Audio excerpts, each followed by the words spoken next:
سپہر کے 3 بجے ہیں۔ السلام علیکم، یہ ریڈیو پاکستان ہے۔ سونیا عدنان سے خبریں سنیے۔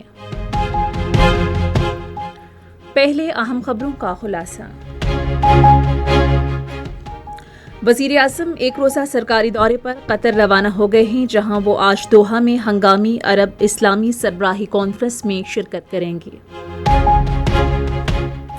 وزیر تجارت نے ایران کی شاہراہوں اور شہری ترقی کے وزیر کے ہمراہ آج تہران میں پاک ایران مشترکہ اقتصادی کمیشن کے 22ویں اجلاس کا افتتاح کیا۔ صدر اور وزیر اعظم نے جمہوریت کے عالمی دن کے موقع پر اپنے پیغامات میں ملک میں جمہوری اقدار کو فروغ دینے کے عزم کا اعادہ کیا ہے۔ سیکیورٹی فورسز نے خیبر پختونخوا میں 2 الگ الگ کارروائیوں میں بھارتی پروکسی فتنال خوارش کے 31 خوارج کو جہنم واصل کر دیا۔ آج صبح غزہ پر اسرائیلی فوج کے مسلسل حملوں میں مزید 17 فلسطینی شہید ہو گئے۔ T20 ایشیا کپ میں آج ابوظہبی میں متحدہ عرب امارات کا مقابلہ عمان سے اور دبئی میں سری لنکا کا مقابلہ ہانگ کانگ سے ہوگا۔ اب خبریں تفصیل کے ساتھ۔ وزیر اعظم محمد شہباز شریف ایک روزہ سرکاری دورے پر قطر کے دارالحکومت دوحہ روانہ ہو گئے ہیں۔ وزیر اعظم آج دوحہ میں منعقد ہونے والی ہنگامی عرب اسلامی سربراہی کانفرنس میں شرکت کریں گے۔ یہ سربراہی اجلاس دوحہ میں اسرائیل کے فضائی حملوں اور فلسطین میں انسانی حقوق کی پامالی کی مسلسل بگڑتی ہوئی صورتحال کے تناظر میں بلایا گیا ہے۔ وفاقی وزیر دفاع خواجہ محمد آصف، وفاقی وزیر اطلاعات و نشریات عطا اللہ تارڑ اور معاون خصوصی سید طارق فاطمی وزیر اعظم کے ساتھ اعلیٰ سطحی وفد میں شامل ہیں۔ نائب وزیر اعظم اور وزیر خارجہ محمد اسحاق ڈار پہلے ہی دوحہ میں موجود ہیں۔ سربراہی اجلاس میں OIC کے رکن ممالک کے سربراہان مملکت و حکومت اور اعلیٰ حکام کی شرکت متوقع ہے۔ نائب وزیر اعظم اسحاق ڈار سے ترک وزیر خارجہ حاکان فیدان نے دوحہ میں ملاقات کی۔ دونوں رہنماؤں نے فلسطین میں جاری جارحیت کے تناظر میں قطر اور خطے کے دیگر ملکوں پر اسرائیل کے بلا اشتعال اور بلا جواز حملوں کی شدید مذمت کی ہے۔ انہوں نے فلسطین کی نصب العین کے لیے غیر متزلزل حمایت کا اعادہ کرتے ہوئے امت مسلمہ کے مشترکہ لائحہ عمل کو متحرک کرنے میں OIC اور عرب لیگ کی اہمیت پر زور دیا اور عرب اسلامی سربراہی اجلاس کے انعقاد کا خیر مقدم کیا۔ وزیر تجارت جام کمال خان نے ایران کی شاہراہوں اور شہری ترقی کی وزیر فرزانہ صادق کے ہمراہ آج تہران میں پاکستان اور ایران کے درمیان مشترکہ اقتصادی کمیشن کے 22ویں اجلاس کا افتتاح کیا۔ اس موقع پر گفتگو کرتے ہوئے جام کمال خان نے کہا کہ پاکستان ایران کے ساتھ اپنے تعلقات کو انتہائی اہمیت دیتا ہے اور تجارت اور سرمایہ کاری ہماری تجارتی پالیسی کا بنیادی حصہ ہے۔ انہوں نے کہا کہ سڑکوں، ریل، سمندری اور فضائی راستوں کے ذریعے علاقائی رابطہ گیم چینجر ثابت ہو سکتا ہے اور وسطی اور جنوبی ایشیا سمیت مشرقی وسطیٰ کے لیے بھی راہداری کا کام کر سکتا ہے۔ وزیر تجارت نے کہا کہ ایسے منصوبوں کو عملی جامہ پہنانے سے روزگار کے مواقع پیدا ہوں گے اور معاشی سرگرمیوں کو فروغ حاصل ہوگا۔ اس موقع پر ایرانی وزیر نے فورم کی اہمیت کو اجاگر کرتے ہوئے امید ظاہر کی کہ اجلاس میں ہونے والی بات چیت مستقبل کے لیے لائحہ عمل طے کرنے میں مددگار ثابت ہوگی۔ وزیر خزانہ محمد اورنگزیب سے پاکستان میں پولینڈ کے سفیر مرسیج پیزارسکی نے آج اسلام آباد میں ملاقات کی اور باہمی دلچسپی کے امور پر تبادلہ خیال کیا۔ فریقین نے بات چیت میں دو طرفہ تعلقات مضبوط بنانے سمیت تجارت اور سرمایہ کاری کے شعبوں میں تعلقات کو وسعت دینے اور دونوں ممالک کے درمیان تعاون اور تبادلوں کی نئی راہوں کی نشاندہی پر خصوصی توجہ دی۔ وزیر خزانہ نے پولینڈ کے سفیر کو سیلاب سے متاثرہ علاقوں میں جاری امدادی کارروائیوں سے متعلق بریفنگ دی۔ انہوں نے کہا کہ امدادی کارروائیاں جاری ہیں اور امدادی کیمپس میں راشن، خوراک اور طبی سامان فراہم کیا جا رہا ہے۔ وزیر خزانہ نے پاکستان میں پولینڈ کی سرمایہ کاری کو سراہا اور دو طرفہ تجارت اور سرمایہ کاری کو مزید وسعت دینے کے لیے اس کی خواہش کا خیر مقدم کیا۔ سفیر نے کہا کہ پولینڈ کی حکومت دو طرفہ تعلقات کو مزید آگے بڑھانے کے لیے مستقبل قریب میں سینئر سیاسی قیادت کی سربراہی میں اعلیٰ سطح کا وفد پاکستان بھیجنے کی منصوبہ بندی کر رہی ہے۔ وزیر صحت مصطفیٰ کمال نے آج HPV ویکسینیشن مہم کا آغاز کیا۔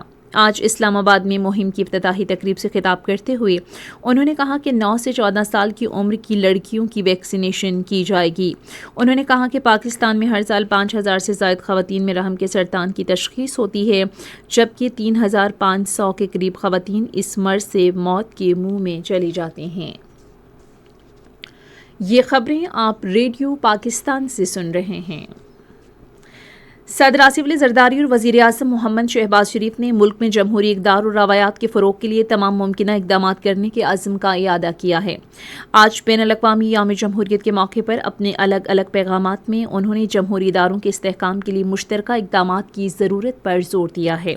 صدر نے اپنے پیغام میں کہا کہ جمہوریت کے ذریعے ہی ہم سماجی، معاشی انصاف، آزادی اظہار اور قانون کی حکمرانی یقینی بنا سکتے ہیں۔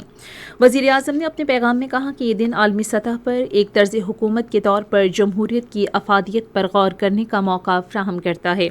انہوں نے کہا کہ پاکستان نے نہ صرف اندرون ملک بلکہ عالمی سطح پر بھی جمہوری اقدار برقرار رکھنے اور انہیں فروغ دینے کے لیے کام کیا ہے۔ وزیر اعلیٰ پنجاب مریم نواز نے جمہوریت کے علمبرداروں کو زبردست خراج تحسین پیش کیا ہے۔ جمہوریت کے عالمی دن کے موقع پر اپنے پیغام میں انہوں نے کہا کہ حکومت جمہوریت کو ایسا اثاثہ بنائے گی جو مستقبل میں مشکلات کا مقابلہ کر سکے۔ وزیر اعلیٰ پنجاب نے کہا کہ پاکستان میں جمہوریت کے فروغ کی ضرورت ہے تاکہ دنیا کے سامنے اسے مثالی بنایا جا سکے۔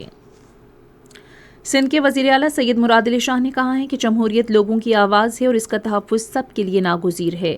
آج دنیا بھر میں جمہوریت کے عالمی دن کے موقع پر اپنے پیغام میں مراد علی شاہ نے کہا کہ جمہوری اداروں کی مضبوطی ملکی استحکام کی ضامن ہے۔ انہوں نے جمہوری اداروں کے فروغ کے لیے حکومت کے عزم کا اعادہ کیا ہے۔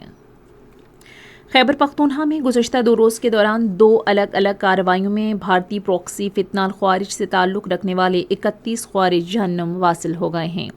ISPR کے مطابق سیکیورٹی فورسز کی جانب سے ضلع لکی مروت میں خوارج کی موجودگی کی خفیہ اطلاعات پر کارروائی کی گئی۔ کارروائی کے دوران پاک فوج نے خوارج کا مؤثر طریقے سے مقابلہ کیا اور شدید فائرنگ کے تبادلے میں بھارتی حمایت یافتہ 14 خوارج مارے گئے۔ ضلع بنوں میں خفیہ اطلاعات کی بنیاد پر ایک اور کارروائی کے دوران فائرنگ کے تبادلے میں سیکیورٹی فورسز نے مزید 17 خوارج کو ہلاک کر دیا۔ علاقے میں کسی بھی بھارتی حمایت یافتہ خارجی کے خاتمے کے لیے کارروائیاں کی جا رہی ہیں۔ سیکیورٹی فورسز ملک سے بھارتی حمایت یافتہ دہشت گردی کے خاتمے کے لیے پرعزم ہیں۔ مقبول احمد گودن نے نئے آڈیٹر جنرل آف پاکستان کی حیثیت سے اپنے عہدے کا حلف اٹھا لیا ہے۔ Chief justice of Pakistan justice Yahya Afridi نے آج اسلام آباد میں ایک تقریب میں ان سے حلف لیا۔ پنجاب میں مانسون بارشوں کا 11واں سلسلہ کل سے شروع ہوگا جو اس ماہ کی 19 تاریخ تک جاری رہنے کی توقع ہے۔ PDMA نے شہریوں سے کہا ہے کہ وہ خراب موسم کے دوران احتیاطی تدابیر اختیار کریں اور کسی بھی ایمرجنسی میں PDMA کی ہیلپ لائن 1129 پر رابطہ کریں۔ خیبر پختونخوا کی پروونشل ڈیزاسٹر مینجمنٹ اتھارٹی نے آج شام سے جمعے تک صوبے کے مختلف حصوں میں گرد آلود ہواؤں کے ساتھ وقفے سے بارش کا انتباہ جاری کیا ہے۔ PDMA خیبر پختونخوا نے تمام متعلقہ شعبوں کو ہدایت کی ہے کہ وہ لینڈ سلائیڈنگ سے ممکنہ بندش کی صورت میں سڑکوں کی بحالی کے لیے چوکس رہیں۔ PDMA کا کنٹرول روم 24 گھنٹے فعال ہے اور کسی بھی ایمرجنسی کی صورت میں لوگ 1700 پر رابطہ کر سکتے ہیں۔